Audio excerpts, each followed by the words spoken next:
This is WaXed. Well, holla, you surfers, you goddamn nerds. I'm just kidding. We're all part of the tribe. How are the breaks looking? Got some lefts, some rights, some green rooms, A-frames? A weekly surf talk radio show. Hopefully when you go out there, you'll find your green card and surf on the home. Poser. With your hosts, Cyrus, Saatsaz. All I need are some tasty waves, cool buzz, and I'm fine. Omar, Etcheverry. Locals only, you grommet. Stay off my feet! And Natalie Rose with the news and weekend surf report. Surfing is out of this world. You just can't imagine the thrill of shooting the curl. It positively surpasses every living emotion I've ever had. On ESPN 1700.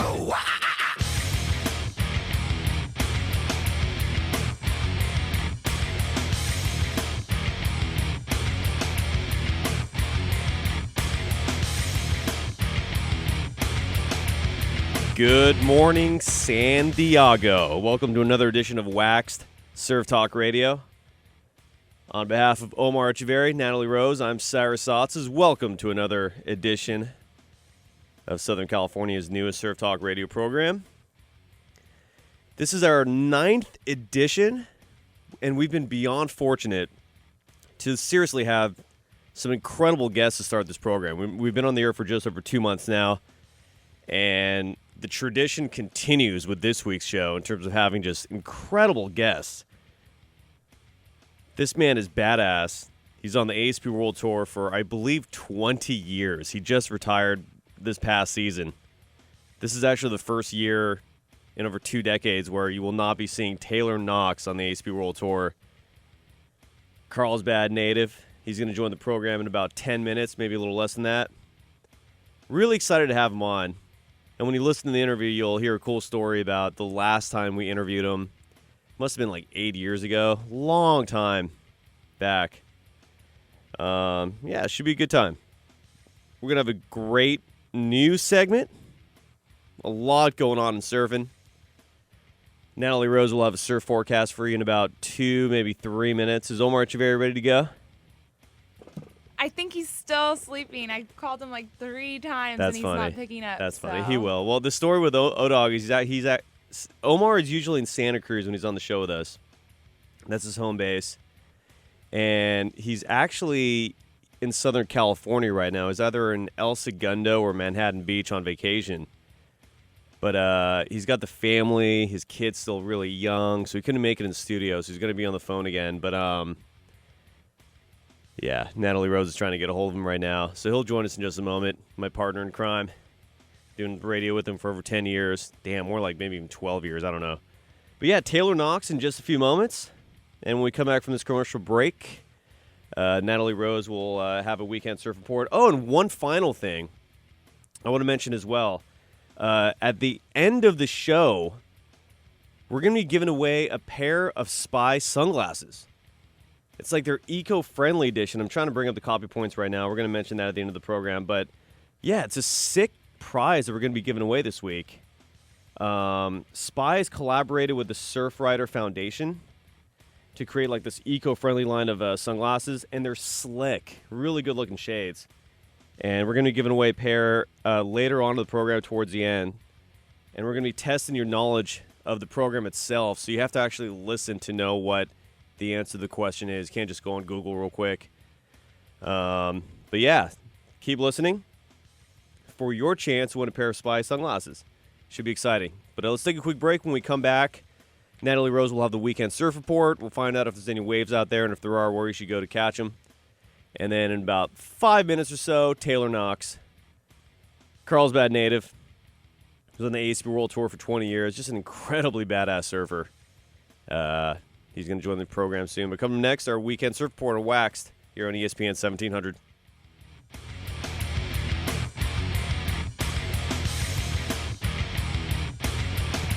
Visit our website, waxedradio.com, to get complete show podcasts. And follow us on all social media at WaXed Radio. Now, here's your weekend surf report. All right, before we get to the surf report real quick, I want to mention, so at the end of the program, we're going to be giving away a pair of Spy sunglasses. They've collaborated with the Surfrider Foundation to create literally what they claim are the greenest sunglass frames ever made. The sunglasses, $5 of every purchase will go towards the Surfrider Foundation. They're the Recompose collection. That's what we're giving away. Courtesy of Spy, who makes some of the slickest shades on the planet. So tune in towards the end of the program. We're going to be giving away a pair of Spy sunglasses. The Recompose collection. It's like their eco-friendly line of sunglasses, and they're slick. And $5 of every purchase of these shades goes to the Surfrider Foundation. So we're giving away a free pair of those at the end of the program, so tune in. The Weekend Surf Report.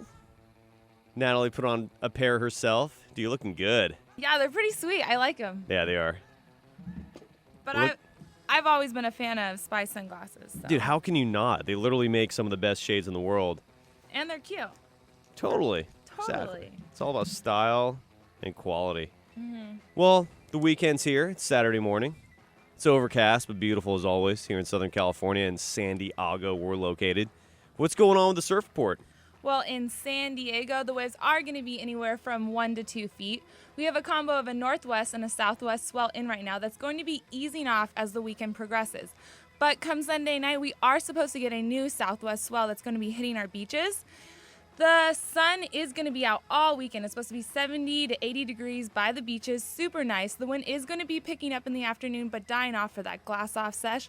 So Mother's Day is this Sunday, so I have a tip for you guys. I suggest you go out, spend the Mother's Day with the mother-in-law or the sister, the daughter, I don't know, whoever you have to spend Mother's Day with in the morning. Get it over with because there's supposed to be a new southwest swell hitting Sunday evening that's supposed to be super fun.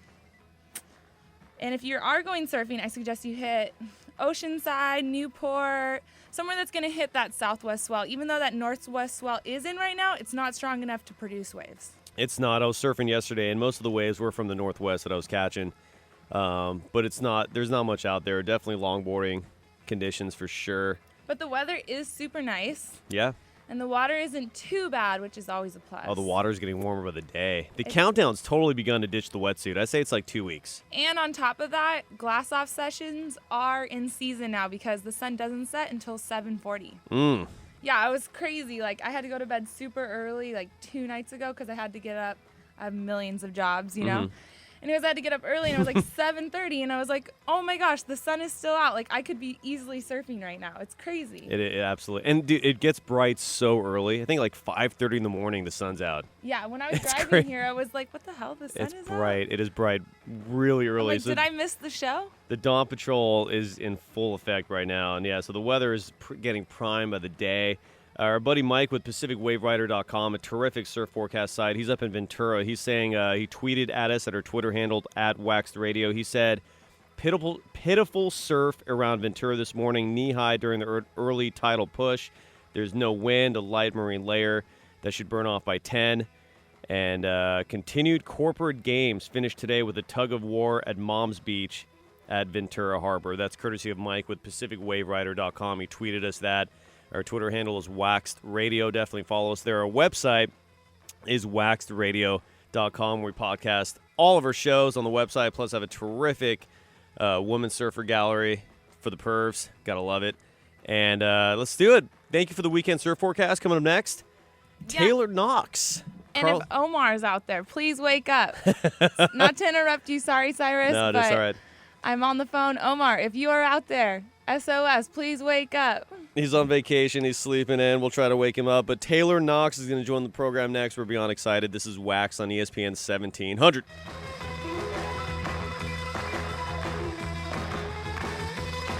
Visit our website, waxedradio.com, to get complete show podcasts and follow us on all social media at WaXed Radio. Now, more WaXed. Get it. Get it. Hey, yo. All they want to do is dance. That's all they want to do. Get it. Yeah, this is WaXed Radio. Hey, yo. It's a fact.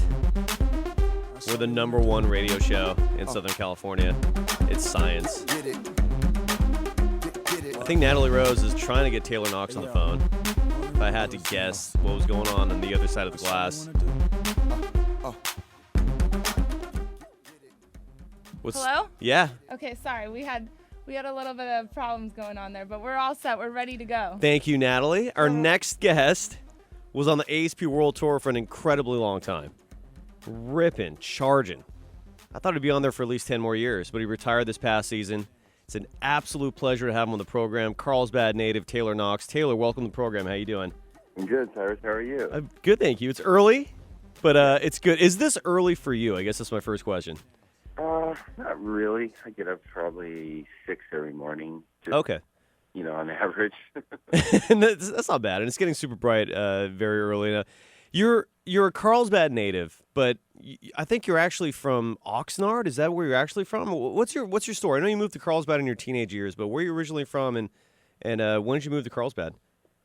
I moved here 30 years ago. Exactly. Wow. Actually. Yeah. I was pretty young when I lived up north. I was born in Newbury Park and learned to surf in Oxnard. I lived there for about 6 years. Wow. Where do you surf in Oxnard? We lived at Oxnard Shores. Okay. So it was funny story, because when my parents moved, I hated the beach. I cried for like 3 weeks, I think, and finally figured it out. They weren't going to move away from it. So just kind of, once I got to learn, about the ocean and how to be in it and swim in it and everything else, like it was crazy love. Crazy love. That's all I can say. Crazy ocean love. Mm-hmm. At the Oxnard Shores, that's where you fell in love with surfing. Yeah, I think it was more of the ocean. Really. Okay. Like surfing kind of came about 2 years later, because I was young. I was only about 8 or 6. So it started. I lived there for about 6 years, like I said, and then right at the summer between 7th and 8th grade, I moved down here, and I haven't lived outside Carlsbad city limits in 30 years. Damn. I know you're literally like the king of Carlsbad. I don't know how else to explain it. It's just, you're, in my opinion, like the best surfer to come out of there. And I know you might disagree with that, because there's been a lot of great surfers that come out of Carlsbad. That it is a terrific city for surfing. There's an unbelievable amount of breaks all along that huge coastline. And so, dude, I was doing a lot of research on you. And one of the things that really stuck out to me is, and again, you learn to surf in Oxnard, and then you moved to Carlsbad between 7th and 8th grade, and then you really started to get going with your surfing career here. But you had some sort of back condition, and I want you to explain this, because who knows what to believe when what you read on the internet.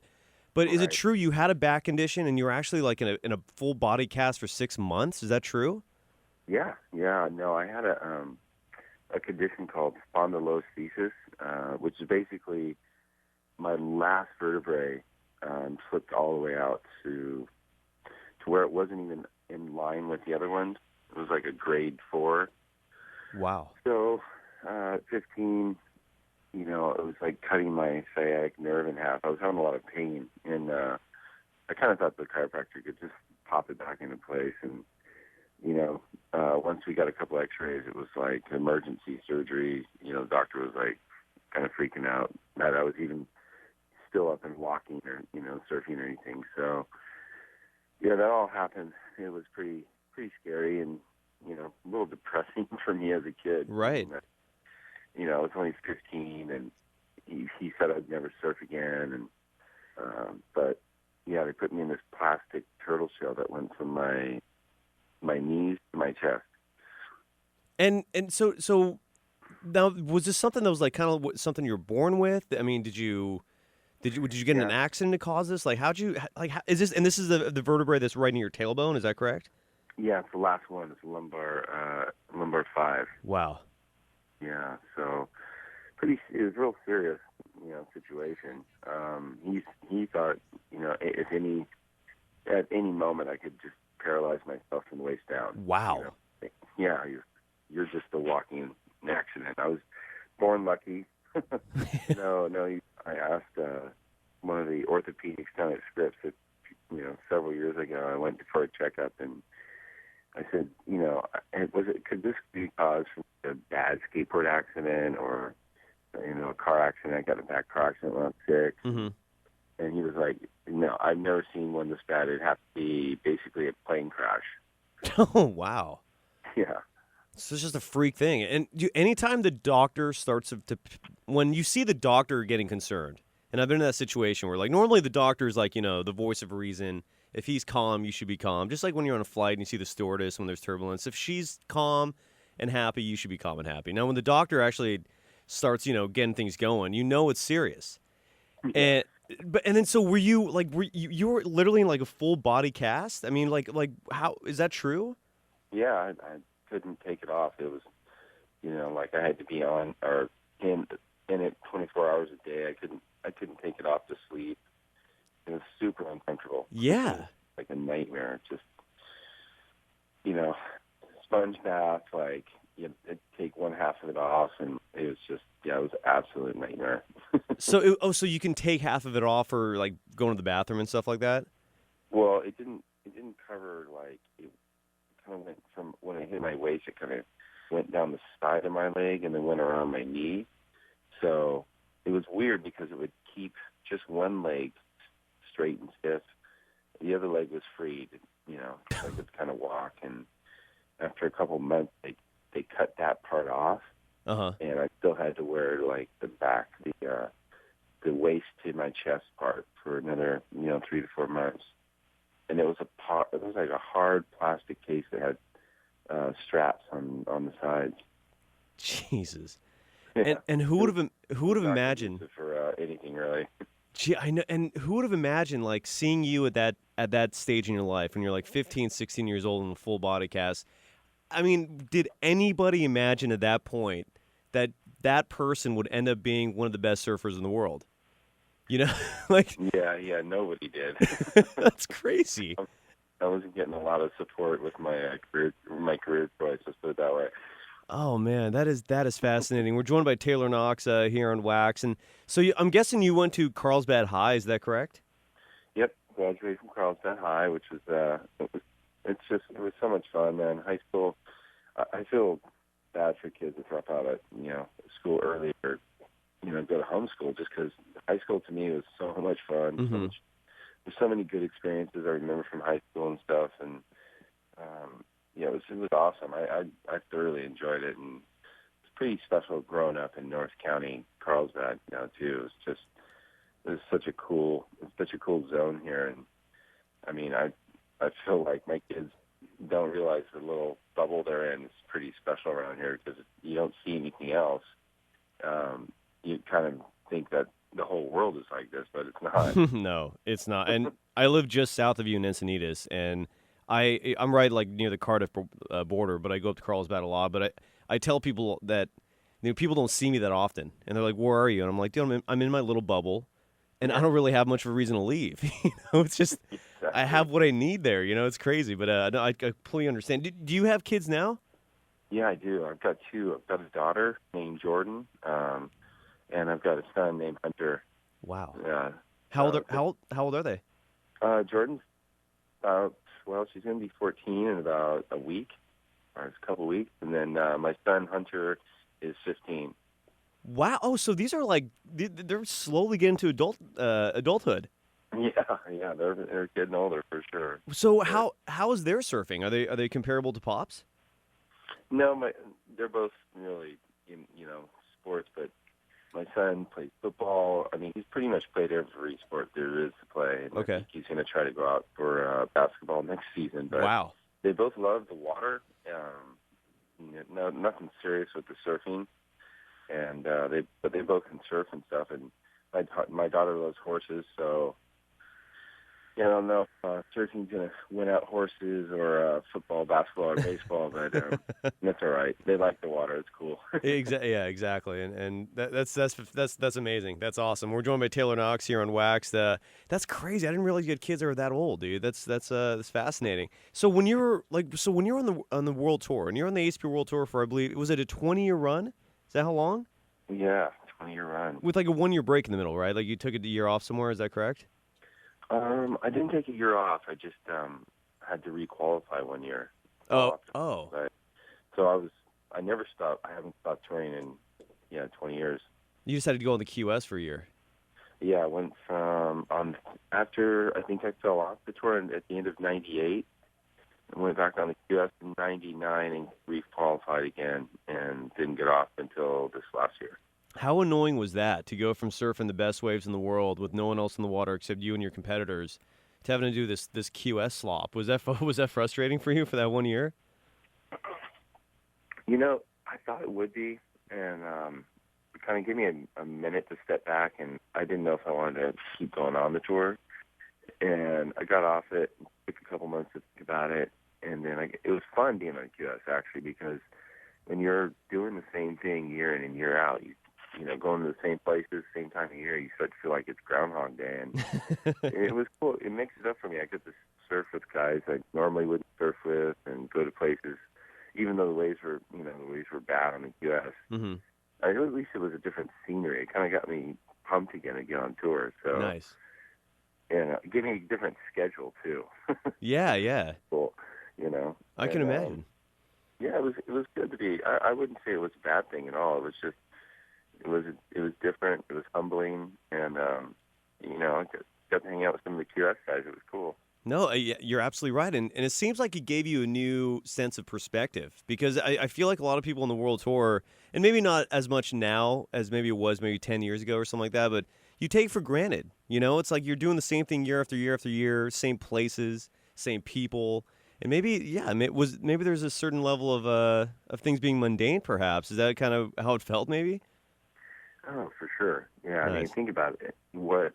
It's an emotional roller coaster after 20 years. You can look at different, you know, parts of your career and go, oh, I was going through this personally during that part. I was going through this differently. You know, like being on tour, I didn't have kids, and at the end of the tour, I had a 13 and 15-year-old, and there's so much. I mean, I don't have to tell people out there. I mean, raising kids is can feel. It's not stress, but it's concern. Mm-hmm. It's a full-time job. It's a full-time job. And yeah.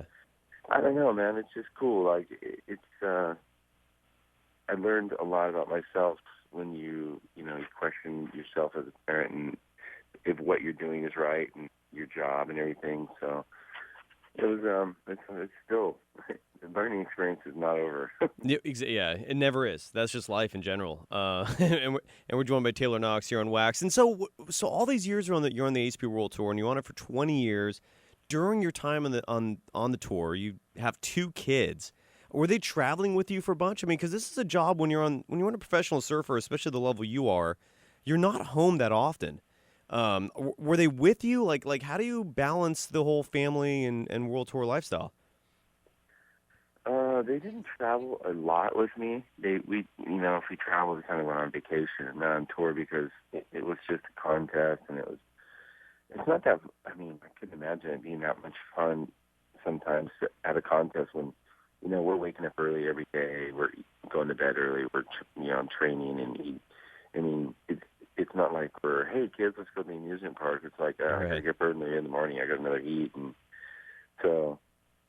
You know, I kind of thought of it as, how is this experience going to be for them? And now that they're older, I want to do a lot more traveling with them, but, you know, outside the contest scene. So yeah, that's so they didn't travel a lot with me, but we have traveled a lot, just not on tour. Beautiful. That's amazing. We're joined by Taylor Knox here on WaXed. And Natalie, you have a question? Yeah, hey, Taylor, I did a little research about you, and you're from Carlsbad High School, which is in North County where I'm from, and I believe you gave back to the high school. You donated some money, and then you also did a foundation with School of Hard Knocks. So it looks like you kind of give back to the community a lot. Can you tell us a little bit about that? Yeah, that was actually a real cool thing. I think the School of Hard Knocks was an idea. A friend of mine that works at Dragon, or did work at Dragon, Sean Taylor, who also graduated from Carlsbad High. He thought, you know, let's go to some high schools and just, you know, coach the kids. Like, you know, you can kind of break down their surfing for them on video, or, you know, give them some tips. And it was super fun. Like, you know, they made it really fun for the kids. I brought my trainer down, Paul Henniker, who's another Carlsbad alum, and he would, you know, put them through some light exercises, warm-ups before they surfed, and then I'd kind of help them with their body positioning or whatever, technique on the wave. And And the whole point was it's just called School of Hard Knocks, and it wasn't really like a contest. It was more like go out and surf, and I'll try to help you with your technique. And it was really cool. The kids were pretty pumped, and I don't know, just seeing. I definitely remember when I was in high school, and getting help from any of the older guys was always like, oh man, I just absorb it, because you just never knew when you were going to run into them, Yeah. You can ride around on your bicycle, and you're like, God, I hope I run into a cool pro that can give me some pointers one of these days. And that's kind of the idea behind the School of Hard Knocks. Yeah, and then correct me if I'm wrong, you also now train a couple of kids on tour, correct? Well, I'm helping out I'll help anybody that just approaches me. I don't really, but yeah, I've been training Taylor Clark, the kid he's from Encinitas, and it's not the best, one of the best in the whole country, juniors. He's 17, and he's super good. He definitely has a future in surfing, and I've been helping him, taking him to the gym with me and getting him hooked up with Paul, and just getting some meat on his bones. He's kind of skinny, but he's super good, and trying to make him strong. And I'd love to see him get on tour because he really wants it, and he's a great kid. Great parents too, just raised like a really good person that appreciates things. And when you're helping people, it feels really good when the person appreciates it, Yeah, and I think part of what Natalie was referencing, and I could be mistaken, but right at the start of the year, at least for the competitive season, when they were down in Australia, I think you were down there at least mentoring some of the pro surfers, some of the bigger names. Is that correct? Were you down there helping some of those guys out? Well, I'm just around. I'm friends with all the guys, so it's like, it was different being down there at the contest, not being in it. And I'm sure. I found myself sitting next to Mike Parsons, and we were watching Chloe's, and then a couple other guys like the Godowskis brothers, and just anytime that I see something that might help them, I'll have a little chat with them, and I'm not a coach, officially coach or anything, but yeah, I just like seeing, especially guys from California. It's great to see these, young California kids getting on tour, because you always want a Californian on there to root for. Of course, and I've always, it's always been my opinion that there are not enough California surfers on the ASP World Tour, given how many waves we have here. We have a plethora of fantastic breaks. But yet there's only usually like maybe 5 to 7 California surfers at any one time on the tour. I've never felt that was enough. That's just me. So I'm completely with you on that. And we're joined by Taylor Knox here on WaXed. And again, you're on the ASP World Tour for 20 years. So towards the end of that, there were surfers that were literally half your age on the tour. And you mentioned like Chloe Andino and guys like that.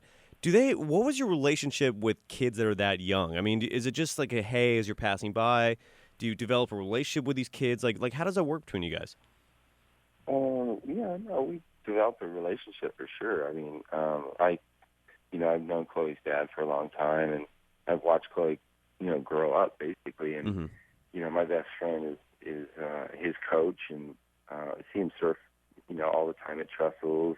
So I'm surfing the pro juniors, and so it's more than just hey, how's it going?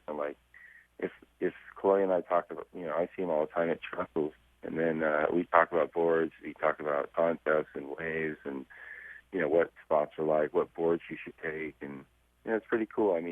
He's really well coached by Mike, and there's probably not much I can add to it, but it is fun to see guys like Nat Young, and yes, like I said, the Godowskis brothers, and it'd be nice to see Nate Yeomans on tour again, because he's really good surfer. And Nat Young's, of course, had a gangbuster result there at Bell's. He did.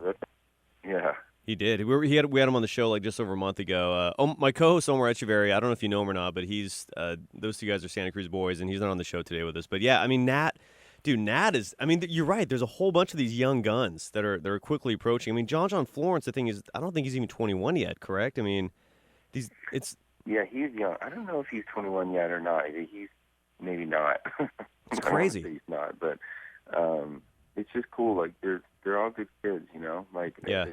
As far as people goes, they're good people. So that's important because talent is something that'll never stop coming. It's easier to root for a talented nice guy than a talented jerk. Always. And you're absolutely right, dude. It's so important to be a good person, just in this world in general, just let alone surfing, just, to exist in this planet. But, I don't know if you remember, Taylor, this was many, many years ago. This isn't the first time I've interviewed you. There was a different incarnation of this radio show up in San Francisco, and we had your ex-girlfriend on the show as a guest. Back then, we were covering all the action sports. It wasn't just surfing. And we had Tara Dakides on the show a bunch of times. And then one time we had her on, it was during the Winter X Games. And then all of a sudden, she drops your name. And we're like, why are you mentioning Taylor Knox? She goes, oh, he's my boyfriend. We were like, we were just tripping. We were like, what? And then she handed the phone to you. We actually talked to you for like 10 minutes on the mountain. I don't know if you remember that or not. Yeah, I do. Yeah. That's crazy. I know. It's pretty funny, huh? It's hilarious. And it must have been like 8 years ago. Like, are you and I don't want to get into like you and Tara's relationship. Are you guys still friends though? Like did that all work out where you guys are at least buddies?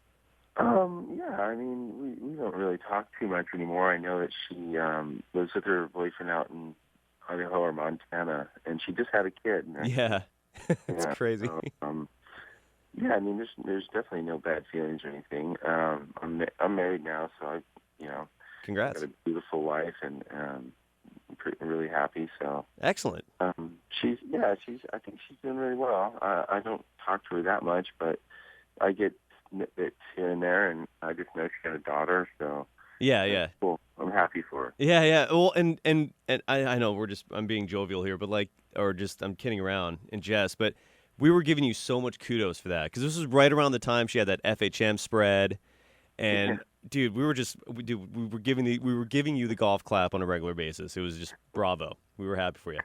Like I said, man, life always makes an interesting turn, right? When you think you got it all figured out. Always, right? It's crazy. And we're joined by Taylor Knox here on WaXed. Natalie, do you have another question? Yeah, Taylor, I love to go eat in Carlsbad. I know this isn't super important, but where would you say is the best Mexican restaurant?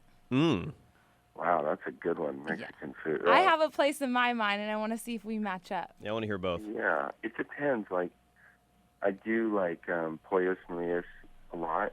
The little place on Harding Street's good.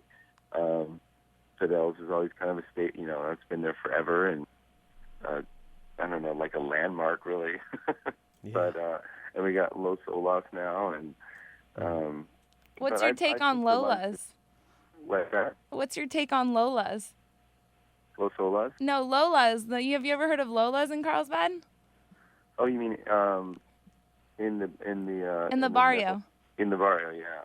Yeah, I have. I've only been there once. It was when I was in high school. That place is bomb. Maybe I will have to take you there. Jeez. You just turned me on to something there. Yeah. Yeah, no, it's so good. I'm actually going there for lunch today, and knowing you're from Carlsbad, I was like, I could eat that every weekend. So I was wondering. Really? Okay. Well, I'm gonna give it. Haven't been doing it justice. That's for sure. All right. And then you, not to take us back to like the kids and how you've influenced them, but who influenced you growing up in surfing? Is there anyone particular that shaped your style and the way you surf today?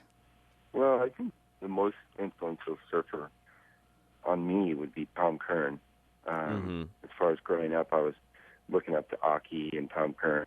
And then locally, there were so many good surfers around here. I looked up to David Barr, the Barr brothers, a guy named Phil Tribal, another pro surfer from Carlsbad. And, there's guys, a lot of guys that helped me out a lot, like Whit Roulette, the guy who owns Carlsbad Pipelines. He sponsored me and put me in contests, and it was pretty cool. They made me work for it. In Carlsbad, you really had to work with it with the older guys, but they give you a little ribbing, put it nicely, I guess. Can let you know your place in the water, and you really kind of had to earn your way up the pecking order. But as you should, kind of molded me to just kind of that blue collar, work hard, mentality. That's good, and that seems to be like what you symbolize in a lot of ways. That just that blue collar, work hard, grind it out. Because year after year, man, I don't know how many times people were like, dude, I mean, we're wondering. I mean, I remember like you were 40 years old, you're still on the ASP World Tour, and then you were like reaching the finals of events. It was crazy, dude. That, in a lot of ways, I feel like that's what you represent on the ASP World Tour, and people were huge fans of yours because of that.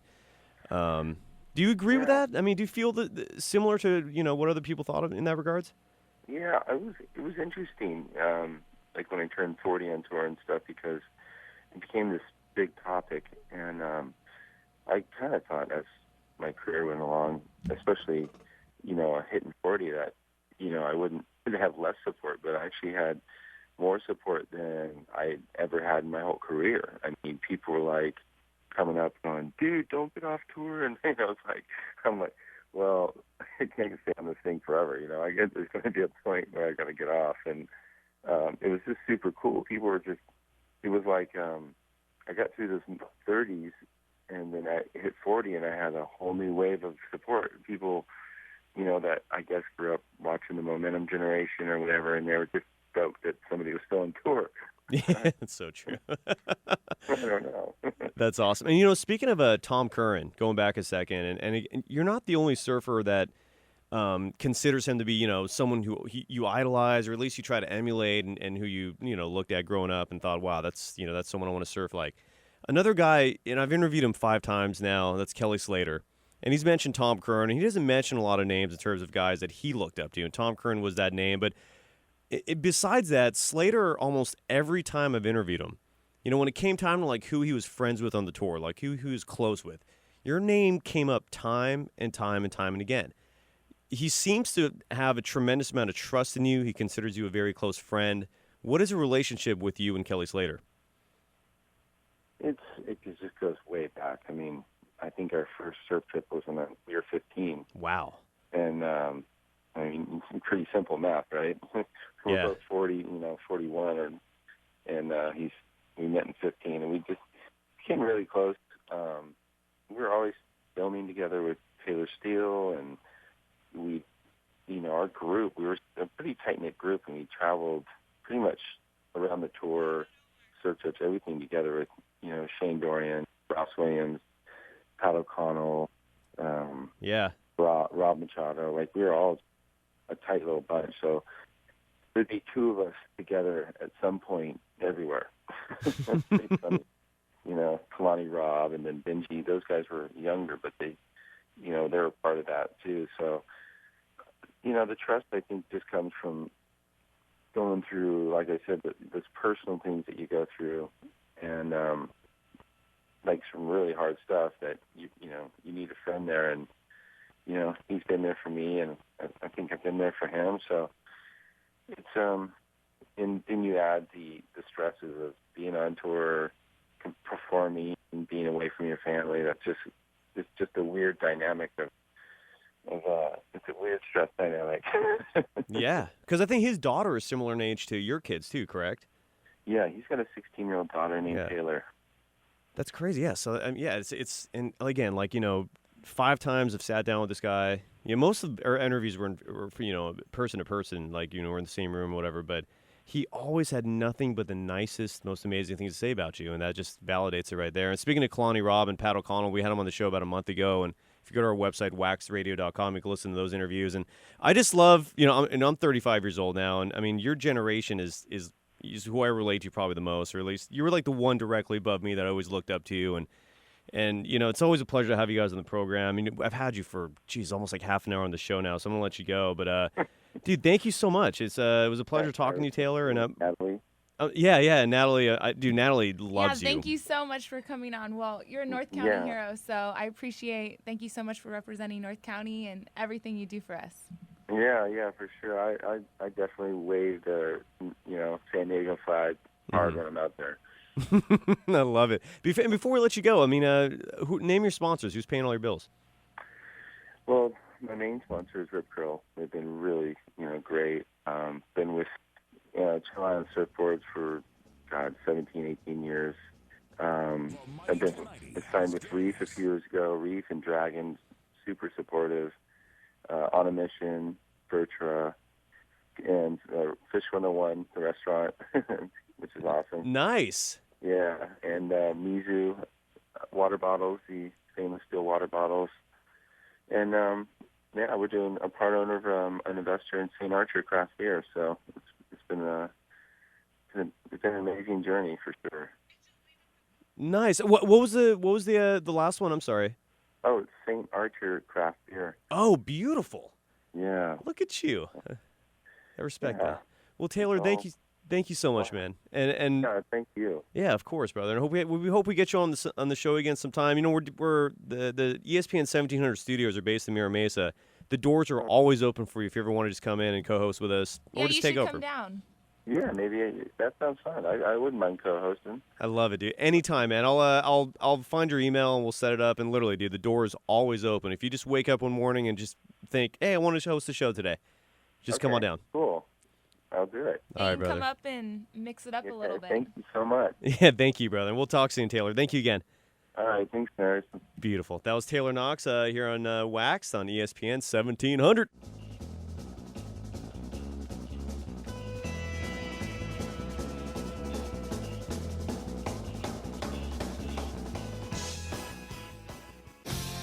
Visit our website, waxedradio.com, to get complete show podcasts and follow us on all social media at WaXed Radio. Now, here's a recap of the weekend surf news. Dude, Natalie Rose was so smitten with Taylor Knox, she forgot how to run a radio show. No, it is hectic back here today. Yeah, it's so chaotic. I am like... You're lost. Pulled in 20 million directions. You're literally unraveled. You showed up here this morning without your keys to gain access to the building. You just completely fumbled that whole thing right there. It's been downhill ever since then. And we're going to blame you for Omar not being on the show for 3/4 of the show. O-Dog, are you there now? Yeah, I'm here. No, I'm with Natalie. I'm having one of those mornings. The dog ate my homework. I got too drunk and made out with her, and hey now. my alarm didn't go off. I love it. That sounds way better than my night. Well, let's what's going on in the weekend surf news, Natalie? Okay, well, you know that movie we talked about 2 weeks ago called Drift, about the two Australian brothers that were trying to create a surf industry while trying to ride some of the biggest waves in Australia? Yes, it was the star of the movie is Sam Worthington. He's the star of Avatar. Correct. And this looked like a genuinely good surf movie. Yeah, it actually didn't look too bad. I'm not one to go to the movies because I think, one, they're too expensive. I could spend my money somewhere else. But I have to agree, compared to other surf movies, it didn't look too bad. No. So what's going on with this film? Well, the movie hit the box office this past weekend, and it flattened out. The movie took home $269,000 for the weekend. Now, this may not sound that bad, but when you compare it to Iron Man, who took home $27 million in 12 days, the movie is considered a dud. You got that wrong. It's probably $270 million. You said 27 for Iron Man 3. No, it said $27 million. In Australia. That's what it said in the thing. All right, in Australia. So these are I copied and pasted. So these are Australian box office numbers. Because Iron Man 3's made almost like $1 billion worldwide already. I'm sure, so yeah, this is 27 million is like the movie, chump change. They're talking about the surf movie Drift. They were talking about how when it came out in Australia. So these could be Australian numbers. Yeah, it's the movie is based there. It was probably filmed there, and I'm guessing it got released there first. Who knows if and when it'll be released here. But it looks like it's one of those things. It seems like every time Hollywood tries to make a surfing film, it just bombs.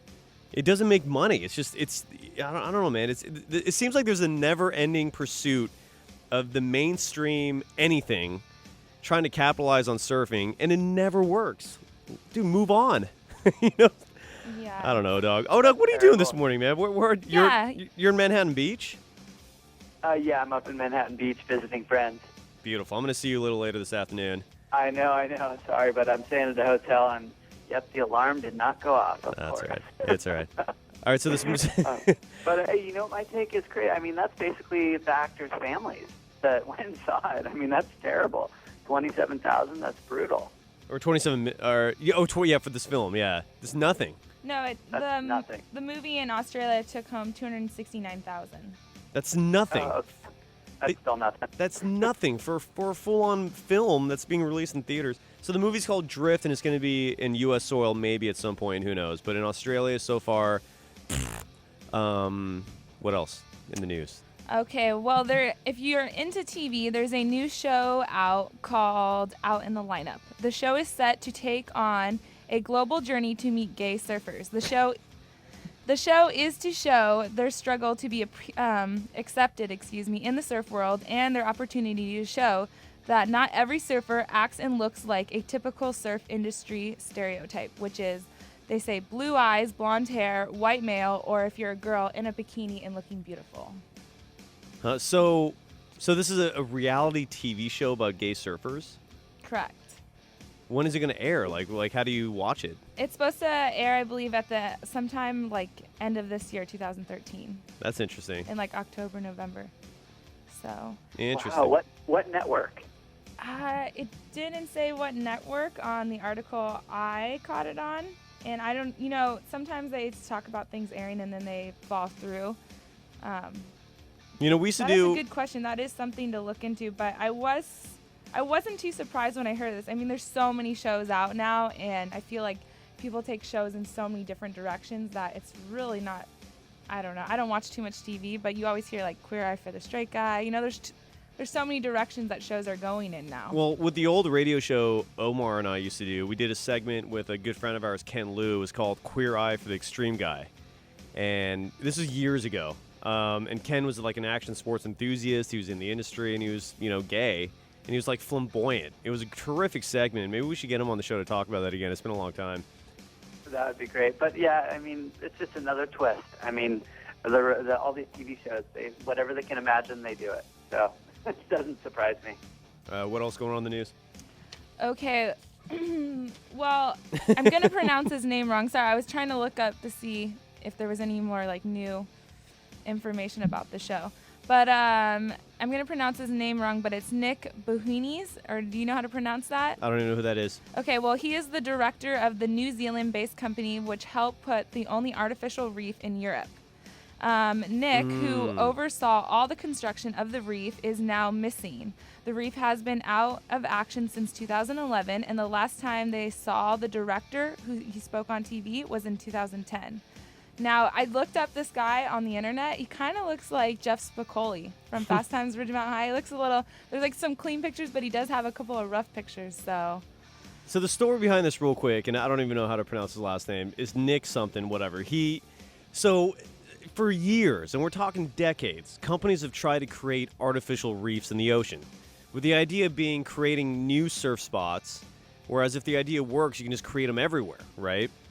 So they actually tried to implement this somewhere in England, and I think they used a ton of sandbags, or I don't know what they used to actually make the reef.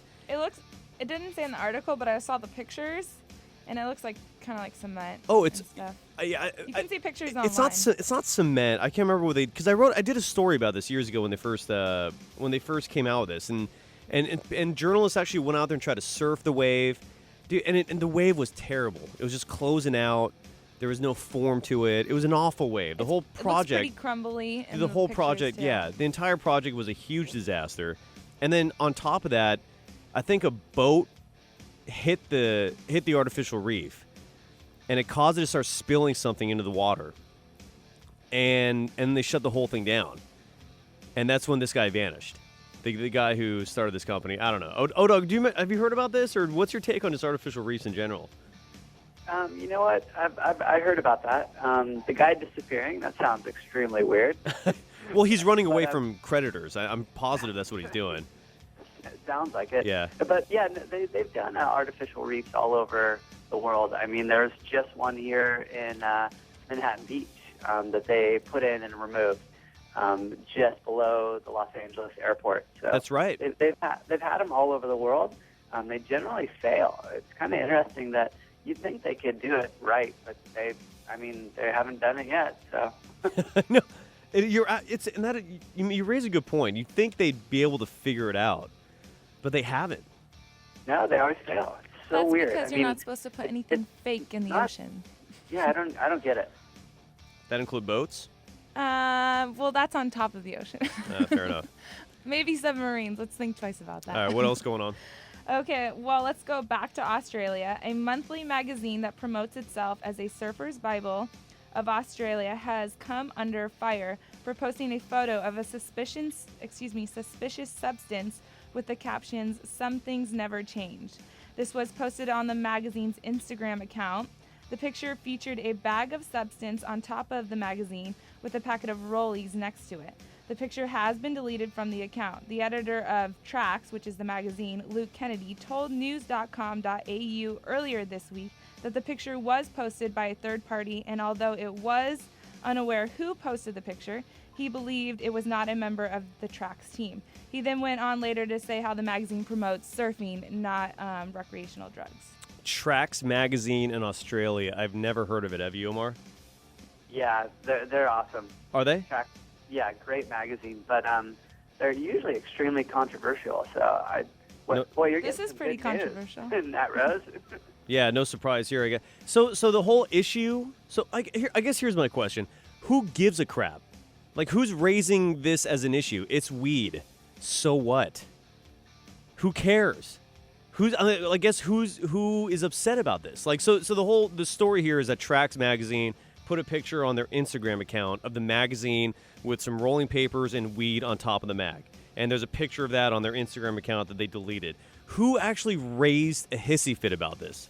Do you know? Like, who cares? Well, I think it's like for Why do parents, people care about weed in general?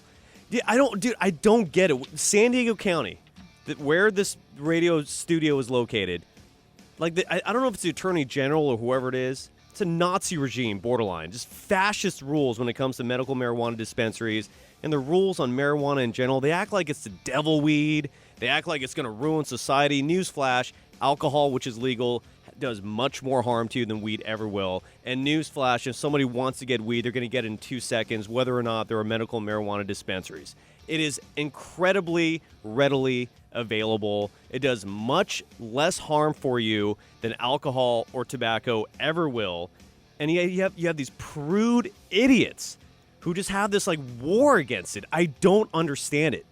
Just accept it, dude. This is like you're trying to do prohibition going on 2 centuries now. It's never going to work. It's a waste of resources, waste of money, waste of time. And it's just, dude, it makes no logical sense in any regards to go after it, given what the laws of society accept. I just went off on a tangent there. I apologize, but dude, who is going after this stuff? Who cares? It's weed. Does it affect your brain a little bit?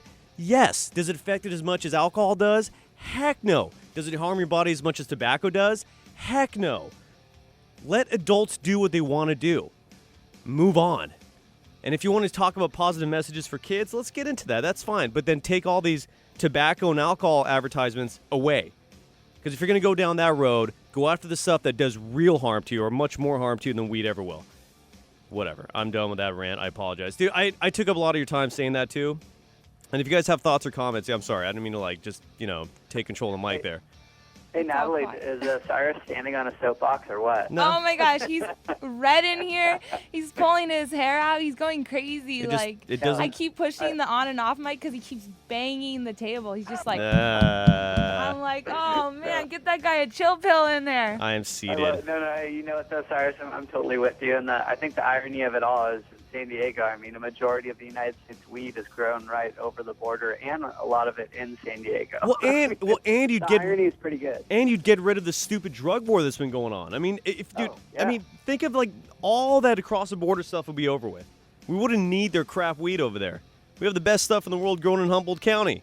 Give me a break. Okay, we're gonna give away a pair of Spy Optics sunglasses. Hey now. It's their what is it? Their Recompose edition? Their Recompose collection. Thank you. They're paired up with the Surfrider Foundation. Yeah, so here's the deal. You have to follow us on our Twitter account, @WaXed Radio. You have to be a follower of us. And then once you do follow us, and our Twitter account is @WaXed Radio, answer this question. In what country did that artificial reef that we were talking about, that Natalie Rose reported on earlier, completely bomb out, where the founder is now on the lam? Go to Twitter, follow us, tweet at us with the answer to that question, and you will win a free pair of Spy Optics Recompose collection. And if you buy a pair of those at any local sunglass shop, $5 goes towards the Surfrider Foundation. It's a fantastic cause. Go green. We all love it. O-Dog, no offense to your official sponsor, Oakley. Do you guys have a green collection as well? No, I don't think we have a full green collection, but they do so many things to be green. They do a great job. Beautiful.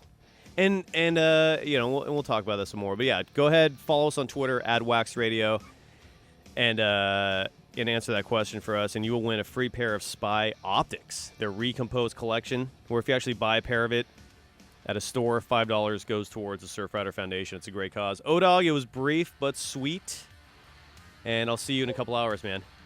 All right, brother. No, sorry, guys. Oh, it's Next totally time fine. My alarm will go off. No worries. You two have fun this weekend. Thanks, girl. I will be working, so enjoy the good weather for me. And thank you to the beautiful and talented Natalie Rose with your news and with your weekend surf report you mentioned earlier, bring out the longboards most likely. Special thanks to Taylor Knox, Carlsbad's own, representing all of San Diego. It was a pleasure to have him on the program. If you missed any segment of that interview, visit our website, waxedradio.com. That's waxedradio.com. Follow us on Twitter @WaxedRadio, and happy Mother's Day. Thank you, Natalie, for reminding me. Love you, Mom. Natalie, I know you love your mom. Yeah, she's the best. Absolutely, they all are, dude. Happy Mother's Day. As you would say, she did sperm me, or whatever you say. We do exist because of our mothers. That is true. And yes. And coming up next, the greatest golf show in Southern California, Farmers Inside the Ropes. And thank you again to Natalie Rose. Thank you to Omar Etcheverry. I'm Cyrus Saatsaz. This is Wax on ESPN 1700. That is it for us today, and we will leave you with a... I can't do it. No. We'll do it live. Do it live. And thing sucks.